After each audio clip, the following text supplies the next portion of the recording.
guy posted about spending $1,300 trying to fix a single error on his 2001 Chevy Silverado. The engine ran perfectly, but the state computer refused to pass his truck for smog. What went wrong? Is this just strict laws, or is the government hiding something? Is there a scam beneath all this that we don't know about? This is a deliberate financial trap designed to force older, perfectly good trucks right to the crusher. State bureaucrats, major automakers, and federal regulators operate a silent partnership. They work together using a coordinated playbook to eliminate your older vehicle. The automakers want to force you into a new car loan. The state wants to clear the roads for newer technology and claim an environmental victory. Together, they engineered a system where keeping your truck becomes financially impossible. Here is exactly how their trap works. In the past, testing emissions was based on physical reality. A mechanic placed a metal probe directly into the exhaust pipe. If the actual exhaust gas was clean, your vehicle passed the test. But why did the state suddenly rip out a system that flawlessly measured actual pollution? Did they suddenly care less about what was actually coming out of your tailpipe? Exactly. They did.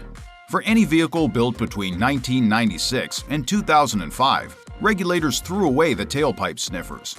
They mandated a digital system called OBD2. Now, the state simply plugs a cable into the data port under your dashboard. The machine asks your truck computer if it ran its internal background checks, known as readiness monitors. That digital memory is incredibly fragile. Disconnect your battery to clean the terminals, or let your alternator voltage drop for a split second, and the memory wipes completely clean. Every single background test resets to zero, until your truck completes a highly specific, nearly impossible sequence of driving tasks. The monitor reports an incomplete status. Passing these monitors on older trucks requires absolute perfection. Take the EVAP system, which checks for fuel vapor leaks. To force this monitor to run, you cannot have a full tank of gas. You cannot have an empty tank. You need exactly between 1/4 and 3/4 of a tank. Your truck must sit parked and completely untouched for the last 8 hours overnight in a specific temperature range. Then you must start a cold engine and let it run for 2.5 minutes. You must drive exactly 55 miles per hour on the highway for 5 straight minutes without touching the brake pedal. Then you must coast down to 20 miles per hour without shifting gears. Miss one single step and the computer aborts the test. The state doesn't care if your engine emits zero pollution. An incomplete monitor equals an automatic failure. The state won't offer instructions on how to fix this. Instead, they hand you a flyer offering a tiny $1,500 check to surrender your truck. You might think this impossible driving cycle is just bureaucratic incompetence. But what if it's a feature, not a bug? What does it look like when the government takes this exact vehicle eradication strategy nationwide? If you think this government trap is just an accidental oversight, review their history. They executed this exact playbook on a massive national scale back in 2009. The federal government launched a program called Cash for Clunkers. Politicians sold it to the public as an environmental rescue mission. They promised to pull dirty gas guzzlers off the highways by offering citizens up to $4,500 to trade in their older vehicles.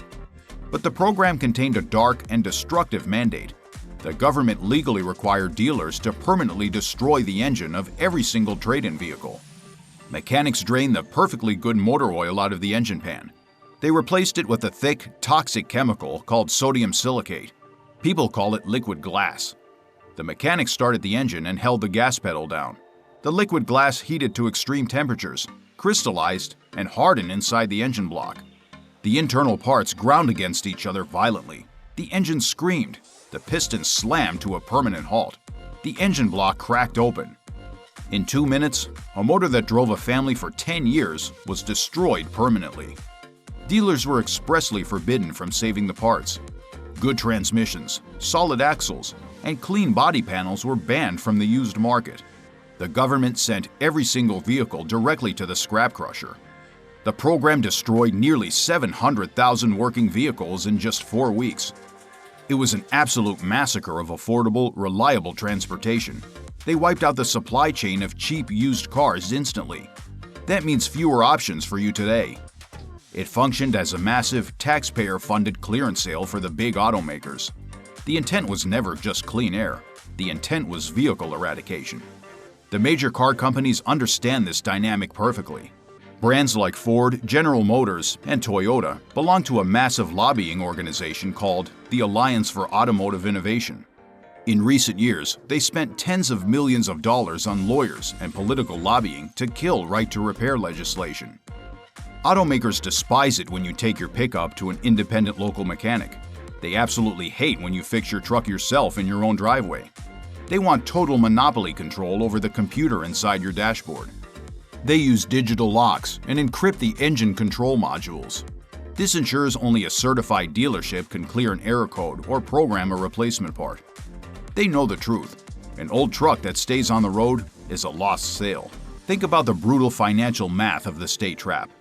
A clean 2003 Chevy Silverado easily sells for $10,000 to $15,000 today. The used market demands these older trucks because buyers want vehicles they can repair themselves. Regulators want you to trade $15,000 of actual market value for a $1,500 voucher. When the government crushes your truck, your transportation vanishes. You take your tiny state voucher and walk into a new car dealership. The dealer quietly adds a $5,000 market adjustment fee, mandatory dealer prep fees, and hundreds of dollars in hidden document fees. Your state voucher vanishes before the ink dries. You are now trapped in a terrible contract. You are financing a $60,000 pickup for 72 months at 8% interest. You went from owning a reliable vehicle, free and clear, to drowning in a massive $1,000 monthly payment. The state government paid to destroy your private property, and the manufacturer locked you into a massive monthly subscription plan. Politicians claim these rules save the environment. But what happens when you peel back the greenwashing and look at the brutal, toxic reality of manufacturing that replacement? The actual science proves it's a scam. Manufacturing a brand new electric vehicle battery requires mining lithium, cobalt, and nickel. It requires shipping heavy metals across the ocean on massive diesel cargo ships and processing them in giant factory furnaces. The carbon footprint of manufacturing just one new electric battery is huge. The greenest, most environmentally friendly truck on the planet is the truck you already own. Keeping a 20-year-old truck running for another 50,000 miles prevents massive industrial waste. Recently, Washington tried to step back from this war.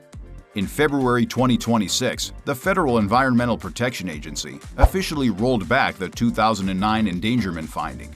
They repealed federal greenhouse gas emission standards for passenger vehicles and trucks. They called it a massive cut to regulations. Washington blinked, but your state did not. California holds a special legal waiver to write its own strict air quality rules, completely ignoring the federal rollback.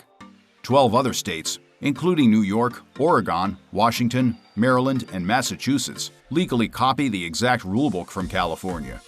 If you live in one of these states, the federal rollback offers zero protection. You are still trapped in the local smog check maze. But you can beat them at their own game. You must outsmart the bureaucracy to keep your old iron running. First, master your vehicle drive cycle. Do not blindly drive to the smog shop hoping for a pass. Buy a cheap OBD2 diagnostic scanner online for $20. Plug the scanner into your truck at home and check the readiness monitors yourself. If your personal scanner says incomplete, find the exact drive cycle for your specific make and model on owner forums. Follow every single step perfectly. Regulate your gas tank level, perform the cold start, and drive the exact required speeds. Once your cheap scanner reads ready, drive straight to the inspection station. You will pass the test.